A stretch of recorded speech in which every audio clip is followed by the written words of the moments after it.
The air inside the van smelled like lavender and something antiseptic underneath it, the way a doctor's office tries too hard to smell like a garden. My daughter had her hand over mine the entire drive, patting it every few minutes like I was a child who might bolt from the car. I should have paid attention to that. I should have noticed. She never once looked at me when she did it. She'd called it a gift.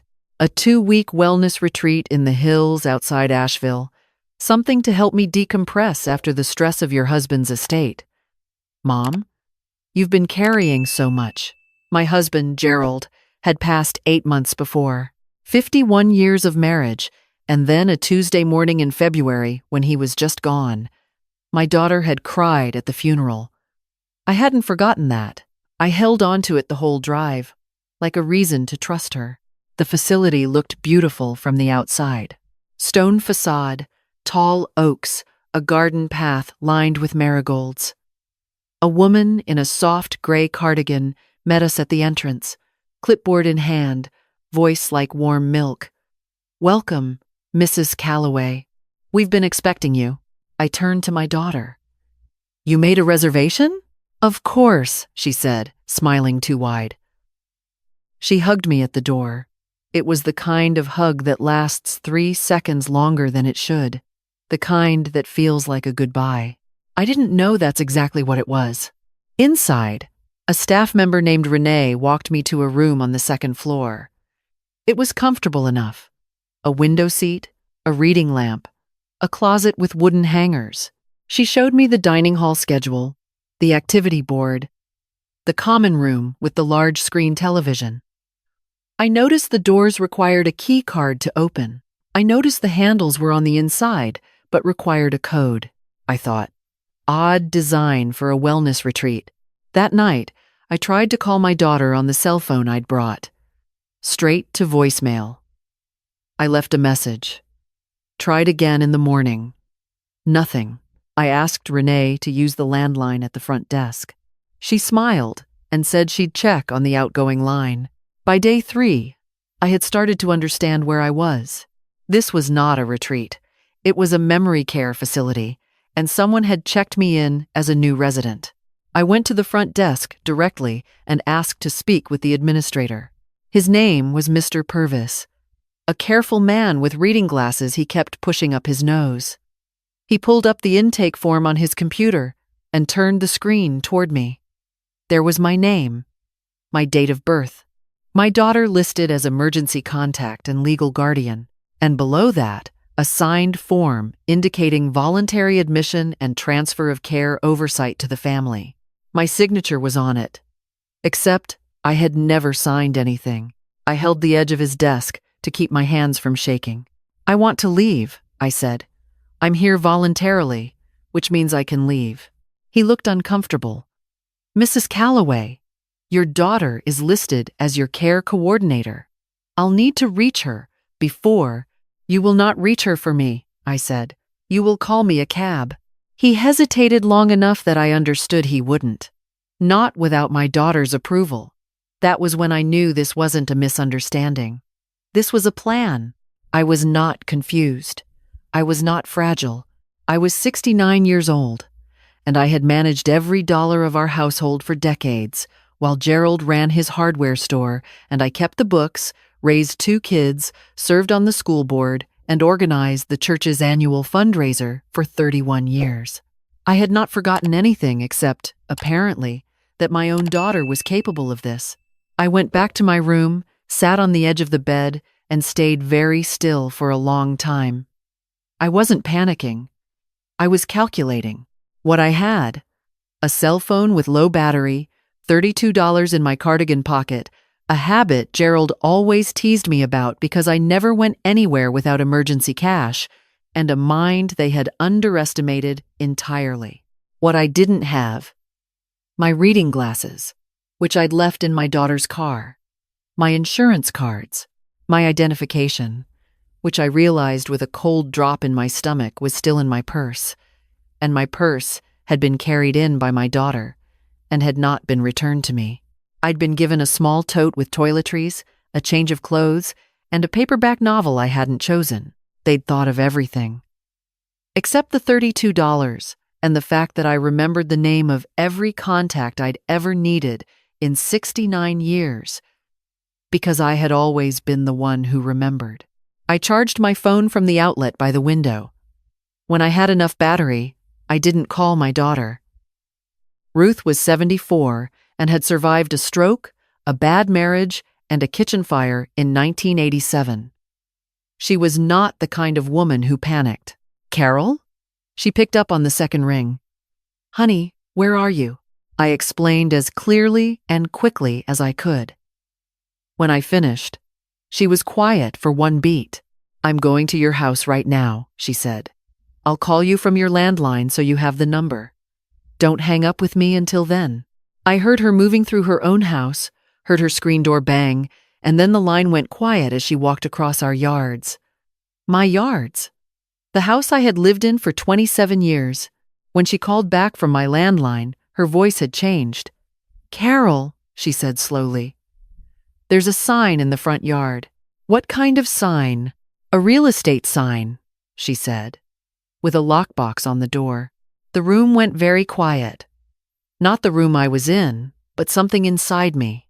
The last of the part that wanted to believe this was some kind of miscommunication. I asked Ruth to take a photo of the sign and text it to me. When it came through, I read the agent's name twice. Then I asked her to try the back door. "It's a new lock," she said. "Carol, I can't get in." "I know. I'll handle it. But I need one more thing from you. I need you to go to the bank on Elm and ask for a man named Dennis Fraley. He's the branch manager. Tell him Carol Calloway sent you and that she needs him to put a freeze on everything until she calls him herself. Tell him it's urgent, and tell him I said to remember the time I caught his teller giving him wrong change and didn't say anything because I could see he was embarrassed. He'll know it's you coming from me." There was a pause. "I'll go right now," Ruth said.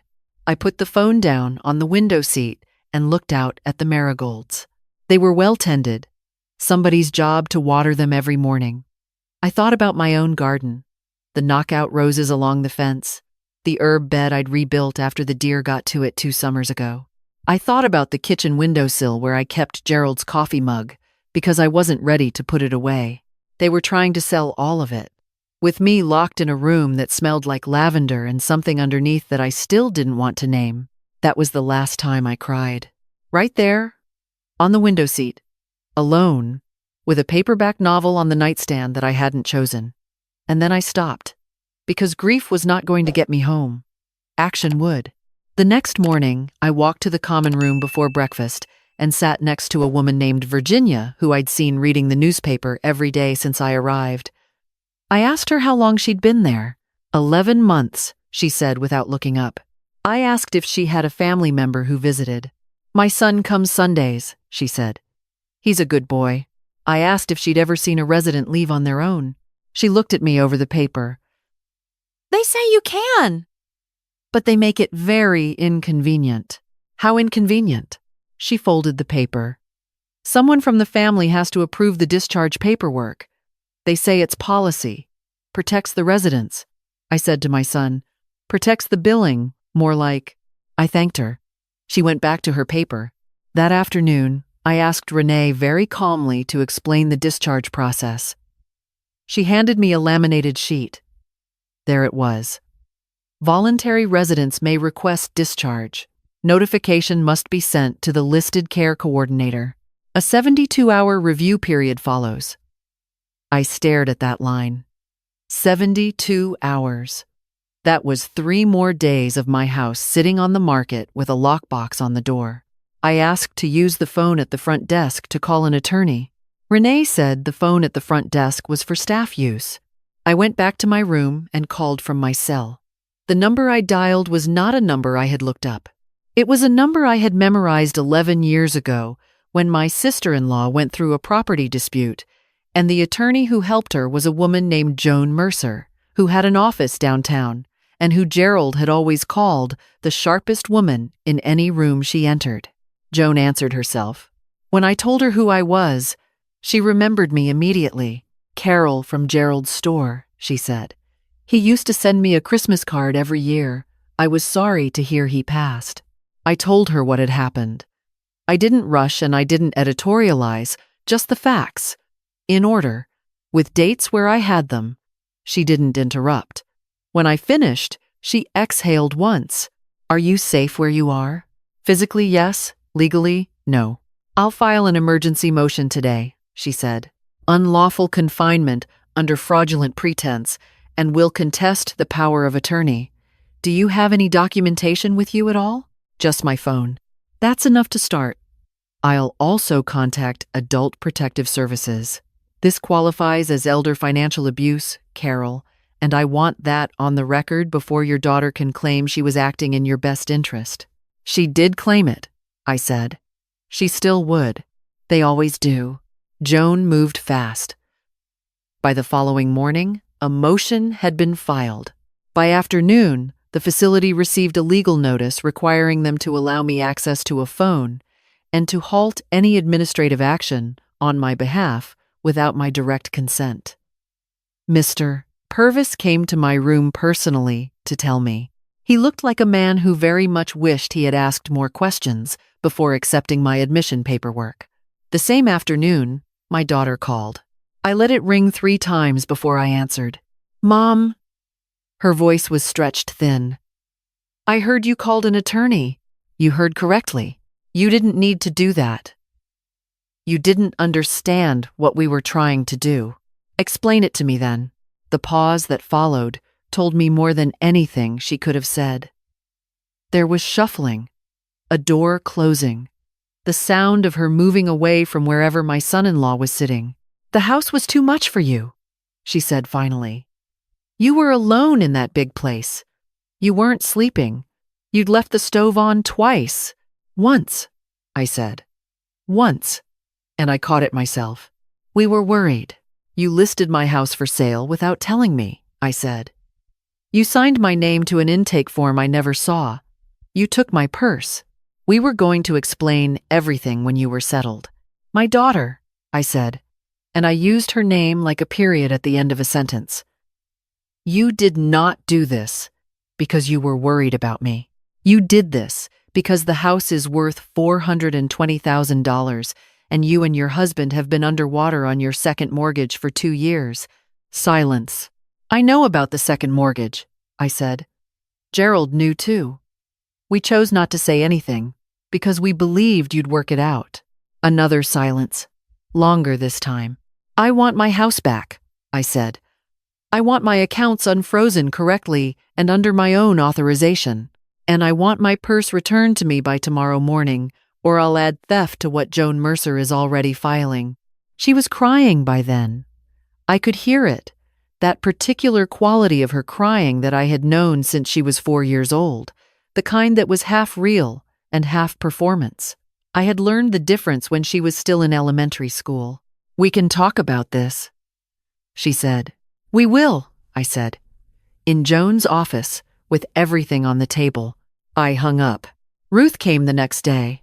She drove 2 hours to bring me my reading glasses, a change of clothes she'd found in my daughter's car in my driveway, and a bag of groceries she insisted I take, even though I told her I didn't need them. She also brought a printed copy of the current real estate listing for my house, which she'd found online. They'd listed it 3 days after they dropped me here, she said, setting it on the table in front of me. Before you'd even been here a week, I looked at the photos. My living room staged with furniture I didn't own. My bedroom, the one where Gerald died, dressed up with gray linens and a fake plant on the nightstand. My kitchen with a bowl of lemons on the counter that I had never once bought.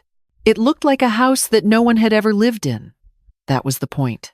Ruth put her hand over mine. I didn't pat it. She held it. How are you really? She asked. I'm angry, I said. But clearly, and that's what matters. She smiled at that. Gerald used to say you were the calmest, dangerous person he'd ever known. I know he did, I said. He wasn't wrong. Joan moved for an emergency injunction 2 days later. All real estate activity on the property was halted pending the fraud investigation. The listing went dark. overnight. The agent, a man named Craig something, apparently called my daughter in a panic when he received the cease and desist. Ruth told me she heard shouting through their kitchen window. The facility administrator released me the morning after the court granted the motion. He shook my hand at the door and apologized twice. I thanked him for the marigolds and meant it. They really were well kept. Ruth drove me home. When I stepped through the front door, the lemons were still on my kitchen counter. Someone had left them behind when they cleared out the staged furniture. I picked them up, all 6 of them, and set them in the compost bin. Then I put Gerald's coffee mug back on the windowsill where it belonged. Joan called that afternoon with an update. She had been thorough. The power of attorney that my daughter had filed with the bank used a notarized signature that, upon review by a handwriting consultant, did not match my actual signature. More specifically, I never closed the bottom loop of my lowercase e, a habit Joan found interesting until I explained that I'd had a 3rd-grade teacher who marked off points for closed loops because she thought it looked lazy, and I had written that way ever since. Additionally, the care facility intake form had been notarized by a woman in my daughter's town who, it turned out, had notarized 6 documents for my son-in-law's business in the past year alone. That was not a notary acting independently. That was a transaction. We're pressing for fraud, elder financial exploitation, and unlawful use of a forged instrument, Joan said. The real estate agent has already provided written confirmation that my son-in-law initiated the listing contact, not my daughter. He's the one who signed the listing agreement. Will she testify against him? Joan paused. That's the question. She's hired her own attorney, separate from his. That tells me the marriage is under more pressure than the house sale. 2 days later, my daughter came to the house. She came alone. Her car was a rental, which I noticed. She rang the bell the way you do when you're not sure if you're welcome. 3 quick taps and then stillness. I opened the door. She looked thinner than I remembered from 8 months ago when she'd held my hand at her father's graveside. Her eyes moved around the entryway like she was checking to see what had changed. Can I come in? I stepped aside. We sat at the kitchen table, same as we had 1,000 times before, same as she'd sat there as a teenager doing homework and complaining about her history teacher. The coffee I made was too strong. I knew she'd always preferred it weak. I made it strong anyway. She talked for a long time. About the debt, about the fear, about my son-in-law, convincing her that I'd be happier somewhere smaller and quieter. That the house was too much. That it was the practical solution, that I wouldn't even mind once I was settled. She talked about how she'd told herself it was temporary. That she was going to explain it all when things calmed down. When were things going to calm down? I asked. She looked at the table. When the house sold, I let that sit between us for a moment. You forged my name, I said. That's not a misunderstanding. That's not fear or debt or bad judgment. That is a choice you made. She nodded. She didn't cry this time. I think she'd run out of whatever that was. I'm going to ask you something, I said. And I need an honest answer. She looked up. Did you believe I was losing my mind? Or did you just need me to be? She was very quiet for a long time. Then, softly, I needed you to be. I knew you weren't. I knew it the whole time. That was the most honest thing she had said in months. I gave her credit for it. I want you to know that I love you, I told her. I have loved you since before you took your first breath. That doesn't change. But loving you and protecting myself are not the same choice, and I choose both. She wiped her face with the back of her hand. What happens now? You cooperate fully with Joan. You provide documentation of everything your husband organized and you were aware of. You give a written statement. In return, Joan has agreed to focus criminal referral primarily on him, given that he initiated the listing and directed the notary. She nodded. And you do not contact me unless I contact you first, I said. Not for a while. She nodded again. I walked her to the door. We didn't hug. She paused on the porch. "I'm sorry," she said. "I know that's not enough." "It's a beginning," I told her. "That's all it is right now." She walked down the path to her rental car and I watched her go. There was no satisfaction in it. Just the particular quiet that settles when something true finally gets said out loud. The legal process moved methodically after that. My son-in-law's attorney attempted to argue that the memory care facility admission was a reasonable precaution given concerns about my cognition. Joan responded by arranging an independent neuropsychological evaluation with a doctor named Marcus Hill, affiliated with the University Medical Center, who had no previous connection to anyone in this situation. He spent 3 hours with me over 2 sessions.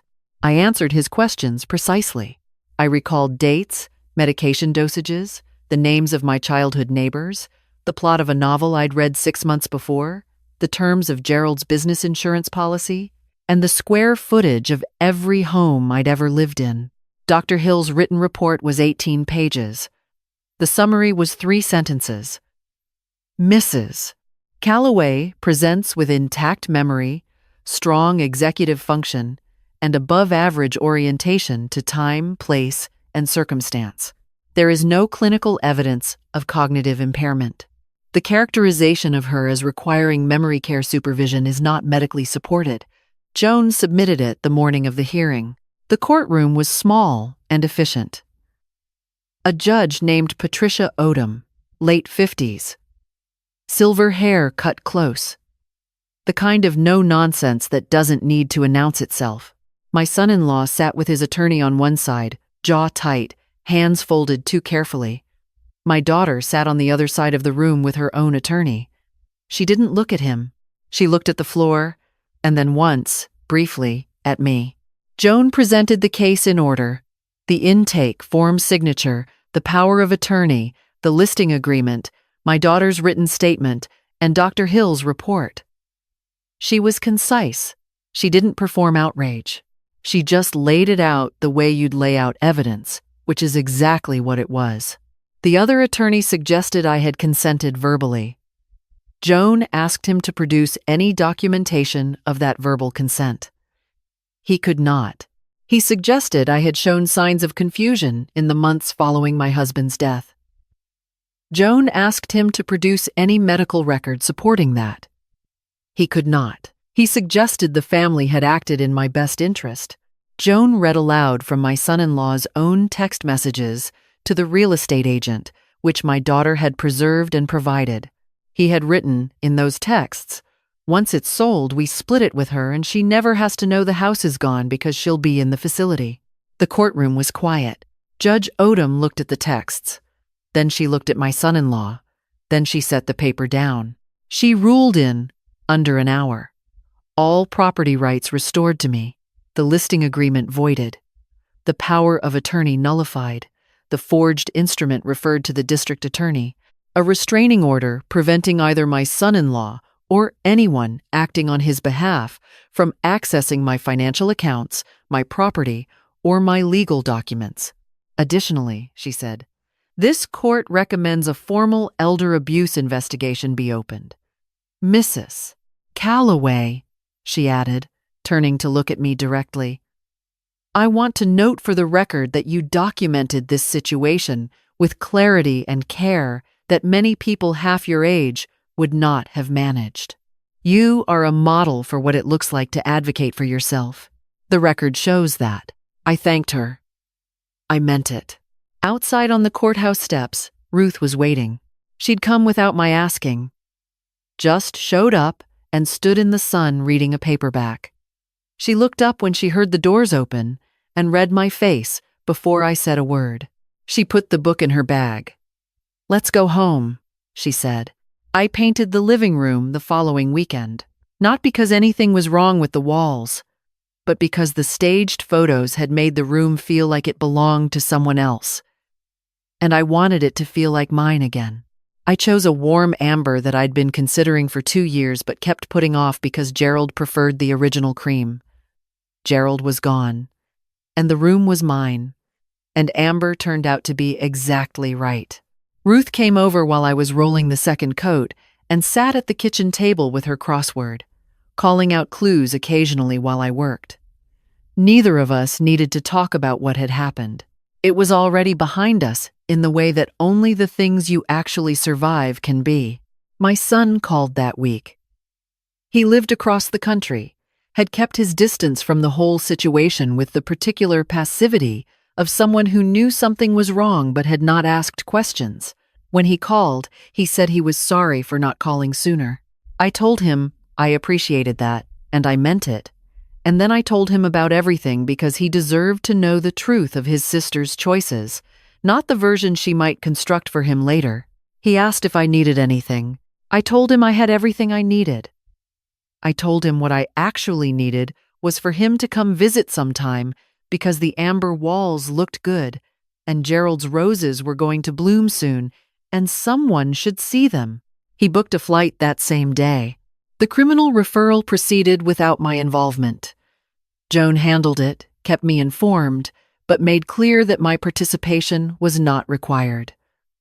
My son-in-law accepted a plea: elder financial exploitation, fraudulent notarization, and unlawful use of forged instruments. No jail time, but restitution, probation, mandatory participation in a financial ethics program, and a permanent public record of guilt. My daughter sent me a letter. Handwritten, 3 pages, the kind of writing that starts in the middle of something and doesn't know how to end. She wrote about her father, about how afraid she'd been since he died, how the debt had felt like water rising and she couldn't find the floor. She wrote that she understood she had no right to ask me to understand that, but she wanted me to know it anyway. I read it twice. I put it in the cedar box where I keep Gerald's letters, not because it carried the same weight, but because she was still my daughter, and that box was where I kept the things that mattered even when they also hurt. I didn't write back. Not yet. Ruth asked me one evening, sitting on my porch, whether I regretted how hard I'd pushed legally, whether it might have been easier to settle quietly. I thought about it. Not for long. If I had gone quiet, I said, they would have sold the house. I would have spent the rest of my life in a room that smelled like lavender and something underneath it, and my daughter would have convinced herself she'd done the right thing because no one had told her otherwise. Loudly. On the record. Where it couldn't be undone. Ruth nodded. And whoever came after me, I said, some other woman whose family decided she was inconvenient, she would have had one fewer example to point to. Ruth was quiet for a moment. Gerald always said you were something else, she said. He was usually right about most things, I told her. That October, Joan referred me to a legal advocacy group that works with seniors facing elder abuse situations. They needed volunteers who had lived experience, not just training. Someone who could sit across from a woman who'd been told she was confused and too old to understand what was happening to her and tell her the truth. You are not confused. You understand perfectly. And here is what you do next. I said yes. The first woman I met with was 66, recently widowed, in a dispute with her stepchildren over her husband's estate. She sat with her hands in her lap and her shoulders up near her ears. She looked like someone waiting to be told to sit down. I told her my name. I told her what had happened to me. Not all of it, just the parts that matched what I could see in her eyes. When I finished, she looked at me and said, I thought I was imagining it. You weren't, I said, and I'm going to stay here as long as you need. At home that evening, I stood in the amber living room and looked at the photos on the mantel. Gerald, young and squinting in the sun, at some lake I couldn't remember the name of. My daughter at 8, gap-toothed and furious about something that must have mattered enormously then. My son in his college graduation gown, cap slightly crooked because it was an inherited cap from a friend and never quite fit right. Me, somewhere in the middle of all of it, holding things together the way I always had. I had not stopped being that woman. I had only needed to remind a few people that she still existed. In the kitchen, Gerald's coffee mug sat on the windowsill. The amber light from the living room reached all the way to it in the late afternoon. And for a moment, it looked warm, like something you'd want to hold. "I know who I am," I said to the quiet house. "I have always known. If you are reading this and you have felt it, that slow erasure, that sense of someone deciding your life for you, someone telling you that you're too tired or too old or too much, hear me clearly. The moment they tell you to go quietly is the moment you speak the loudest. Not with anger, but with precision. With your name, your signature, your voice, your rights. You are not a burden. You are not a chapter that closes when someone else decides it's over. You are the author of this story, and you are the only one with the pen. Pick it up.